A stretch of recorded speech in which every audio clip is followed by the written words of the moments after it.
asalaamaaleykum mbokk internet di Seneweb ginnaaw bi ñu leen jaajëfalee rafetlu seen ànd ak ñun comme ni ñu koy faral di amalee tey jëlee ñu amal ab doxantu fi nga xamante ni moo di université Cheikh Anta Diop bu Ndakaaru daara ju kawe ji lee ngeen di gis sama ginnaaw lu tolloog daanaka ñeent ba juróom benn weer ginnaaw bi nga xamante ni daan nañu tëj ay buntam ràpp ñi nga xam ne ñoo di ndongo yi dellu yu woon seen i ay kër njàng ak njàngale amatu fi woon tey jëlee benn fan ci weeru septembre ñu dal di ko ibbi waat ndongo ñi dal di doxantu ci waat ci biir daara ji ngir wéyal li nga xam ne moo di seen i njàng ban gisin la ñu am ci contexte Covid 19 bi tax changement yi nga xamante ni dal nañ ko fi amal ay laaj la yoo xamante ni dal nañ ko sëkk ak ñi nga xam ne ñoo di ndongo yi dellu si waat nañ ak ñun ci li nga xam ne moo di matukaay yi waaye tamit lan la ñuy xaarandi ci nga xamante ñoo di seen ay njiit jëm ci jëf yi nga xamante ni moom moo war am ci biir daara ju kawe ji laaj la ak tontu yoo xam ne moom lañu sëkk ak ñoom nañuy doxantu ñu daal di leen ko dëgtal ci fi nga xamante ni moo di daara ju kawe ji lay di université Cheikh Anta Diop bu Ndakaaru. Bon bu ñu ñëwee ba léegi mën naa ne université ba ñu commencé ba léegi nii depuis le mois de mars foofu laay commencé sax dañu tëjoon université donc tey lañ décidé woon pour tijji université donc nous sommes là encore une fois après 6 mois pour pare pour ñu dellu si waat ci cours classe yi dem jàngi. ban changement moom nga gis ne contexte Covid 19 daal dina ko indi. Non, mon contexte Covid-19 bi changé na lu bëri parce que nous savons que la situation mënul nekkaat comment dire la même donc il y a des situations exceptionnelles il faudra des mesures exceptionnelles. donc mesures exceptionnelles yooyu la ngay wax lan la jur ba sorte que nga ne changement am na lan la exact. non mesures yooyu noonu bëri na ci parce que tey soo xoolee lave-mains yi ni ñu teg nii mosu fi am vérifier sol masque yi et tout loolu yëpp mosu fi am maintenant on a demandé aux étudiants de respecter les mesures barrières. On a demandé aux étudiants ñoom ñëpp ñu dellu si waat université pour terminer seen examen que ce soit premier semestre ak second semestre. léegi ci biir respect mesures yooyu noonu est-ce que yaakaar nga ne ñu ngi koy respecté parce que am na lu ñu jot a xool am na aussi lu ñu jot a gisee. non xam nga y a jamais de risque zéro ñun li ñu mën a jàpp mooy que ne tey étudiants yi ñëwaguñ parce que fag leen li fi nekk mat na 35 000 étudiants donc jàpp nañ ne il va falloir ñu def ay efforts li nga gis sànq gis nañ ko mais li ñu jàpp mooy que efforts yi bëri na yu ñu war a defaat. donc dañuy gën a accentuer suñu intervention ci sensibilisation ci communication et surtout sur la responsabilité des étudiants foofu dañuy inviter étudiants yëpp à ce qu'ils soient beaucoup plus matures et beaucoup plus responsables parce que mesures yi ñu leen di defloo nii c'est pour eux c'est pour ñun donc ñun tey fii bu fi Covid bi propagé woo ñun ñoo koy njëkk a yëg donc bu ñu ko fi fexee xeex fii tamit ñun ñoo ci gën a njëkk a am njëriñ. dafa mel ni aussi nombre de personnes yi maanaam nit ñi bari wuñu noonu ndax seetlu nga loolu. non c'est évident que nit ñi duñu bëri parce que ku toog 6 mois ñëwoo leen université depuis démb amuñu woon lu leer ci reprise bi démb vers 14 heures la ñu am consensus avec les autorités que ne dinañ confirmer rentrée bi loolu moo tax première semaine bi ça sera pas pour des cours première semaine dafay permettre étudiants yi nga xam ne dañoo nekkoon dans le doute ndax dinañ ñëw wala duñu ñëw dinañ jàng ak duñ jàng lii da leen di permettre ñu xam ne effectivement dinañ jàng si donc dans la semaine étudiants yi dinañ leen xaar parce que notamment au niveau du campus social avec les codifications et tout que ñoom ñu mën a ñëw université préparer seen chambre yi waajal seen ay examen. voilà gisuma aussi nit ñoo xam ne dañuy ñëw maanaam di imposer nit ñi pour ñu respecter distance yi wala di utiliser ay gel ak yooyu noonu wàllu yu ne mel lan nga ci wax waa COUD. non fii du domaine COUD fii domaine pédagogie la fii ñun ñoo fi nekk ak la faculté ak le doyen. deuxièmement ñun on ne sera pas là pour faire la police parce que jàpp nañu étudiants ay responsable lañ. étudiant tey ku ci ne xam na bu baax li mu war a def ak li nga xam ne waru ko def donc li ñuy def mooy inviter leen ñoom ñëpp à ce que ñu respecter les mesures barrières du ñu dóor kenn du ñu saaga kenn du ñu xeex ak kenn parce que li ñuy xeex ñun ñëpp ñoo ko bokk foofu rek dañuy wax étudiants yi encore une fois on ne sera pas là pour faire la police na ku ci nekk jàpp ne xeex bi sa xeex la liñ ci war a def pour yow lañ koy def yow yaa ko war a def pour ta communauté parce que étudiant dina fi ñëw ñibbi mun na fi jële virus bi yóbbu ko seen kër bu demee yaayam lay lor wala papaam lay lor donc étudiant bu ne bu amee prise de conscience boobu noonu jàpp naa ne respect mesure de barrière yi day nekk un impératif pour moom. voilà mais ci biir amphi tamit théâtre yi dinañ daan faral di gis ni muy mel est-ce que yaakaar nga ne foofu aussi respecter fa distance est-ce que dina yomb. non mais loolu c'est impossible et je pense que les autorités même l'ont compris. avant même l'université est-ce que dans les marchés dañu wax ne marché bi boutique bi day tijji bay boutique du tijji pourtant ñu ngi dund est-ce que transport yi tey dañuy sauter table pourtant nit ñu ngi dund loolu ce sera la même situation au niveau de l'université il n'est pas prévu ici que dañuy nit day tokkee jóg loolu mënul nekk loolu bu ñu ko bëggee nañu tëj université ba 2025 fii am na ay concours yi fi jot a jàll concours gendarmerie concours police fii lañ ko defee on était là pour superviser il y avait pas de distanciation sociale et c'était vers le mois de juin et le mois de juillet donc qu'on n'essaie pas de nous brouiller avec ces informations parce que xam nañ ne loolu su doonte ne foofu la ñu jëm bu dee foofu la ñu jëm kon donc on peut fermer les universités fermer les marchés arrêter le transport Donc juste pour dire que cette pandémie-là, il faut que nous apprenions, je cite le président de la République, à vivre avec cette pandémie. contexte Covid 19 bi université avant bi nga fi daan nekk ak moment bi nga ñëw tey xool est-ce que am na différence boo ci nemmeeku. Oui am na différence par rapport ak nombre de personnes yi fi nekk booba fii couloir bi yëpp di nga gis ni day fees instant bi fi mu toll nii am na changement surtout ci nombre bi en plus ku nekk a ngi takk sa masque comme ni nga ko gisee contexte Covid 19 lañ nekk oui mais man je m'attendais à ce que mu amoon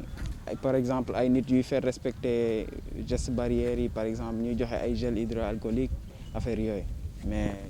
gis naa ne ci entrée bi fële daanaka dafa mel ni benn porte kese la li ngay wax ni foofu la amee. waaye porte je pense que c'est porte bu mag bi la mais ñun porte fu ñu duggee couloir de la mort gisuñu dara moom dañoo dugg ci noonu rek librement et gisuñu contrôle gisuñu dara.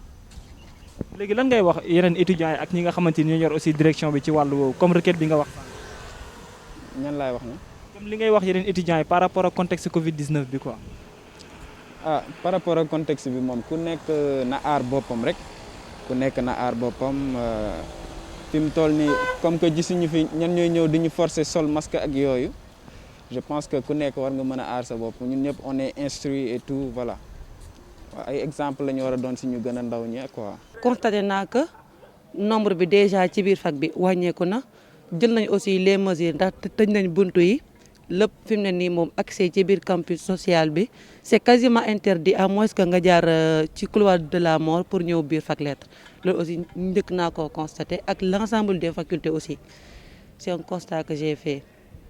question affaire de ay raxasu port de masque yeneen affaire yooyu noonu lan nga ci nemmeeku aussi. waaw gis naa ne aussi am na parce que mettre nañ ko à la disposition des étudiants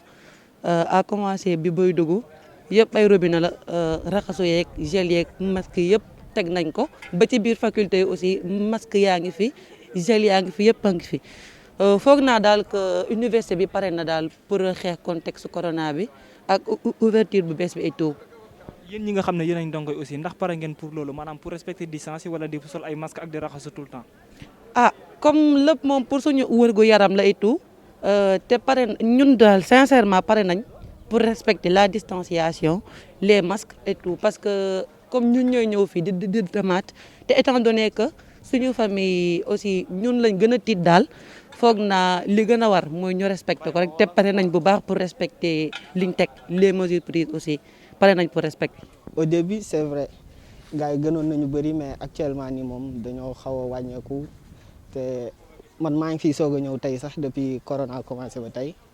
maa ngi duggee couloir de la mort te voilà nit ñi daal bëriwuñu noonu boobu bëri je pense que ni ñu commencé gul la tamit voilà parce que ñi tijji bëriwul je pense que fac médecine rek moo tijji waaw ñun moom dañu ñëwoon xool quelques infos affaires yooyu noonu. mais est-ce que seetlu nga ci benn changement par rapport ak bu njëkk ba ak moment bi ñu toll nii. bon changement bi mooy xanaa ni nit ñi wàññeekoo. mais je pense que ni ñu wàññeekoo nii dafa am ñi nga xamante ne ñëwaguñu moo tax bon c'est juste ça changement bi gisuma leneen moom. gis nga ne étudiants est-ce que ñu ngi respecter distanciation sociale wala. distanciation sociale fii en tout cas bi ma duggee ba tey moom bon non gisuma ko moom waaw loolu moom gisuma ko te couloir de la mort laa duggee te foofu tamit amul dispositif lavage des mains bon en tout cas gisuma fa dara quoi. dañu tam kuy surveiller di veiller ci loolu. non damaa ñëw rek man dugg gisuma dara. waaw bi ma ñëwee li ma njëkk a constaté mooy campus social laa jaar gis naa ne aménagé nañ ko pare nañ daal pour recevoir étudiants yi bu baax a baax ci côté hygiène bi ak contexte Covid bi ñu nekk il va falloir ñu pare ko parce que contexte bi ñu nekk dafa nekk contexte boo xam ne il va falloir ñu sóoraale ko parce que fii dafa nekk université mën naa ne mooy Sénégal parce que fépp ci Sénégal nit dafa jógee ñëw université kon ku nekk mën naa ñu indaale affaire bi quoi. loolu tax gars yi pare nañ ko ma ñëwee tamit campus pédagogique gis naa ne gars yi pare nañ ko ndax côté bu nekk teg nañ fa ay des choses yoo xam ne pour laver les mains quoi ay lavage quoi pour laver les mains ak ay gel alcoolique yoo xam ne gars yi ñu ngi koy pare pour jox étudiants ak ay masques waaw loolu. léegi ci wàllu woowu lan ngay wax étudiants yi ak ñi nga xamante ni tamit ñoo jiite daal li nga xam ne moo di UCAD. waaw ci ba ñan na côté ñi jiite étudiants yi quoi amicales yi waaw amicales yi depuis Covid bi ba léegi demuñu seen kër yi ñu ngi fi woon doon xool yan stratégie la ñuy teg pour étudiants yi jàng si ci jàmm ñibbi si waat jàmm te duñ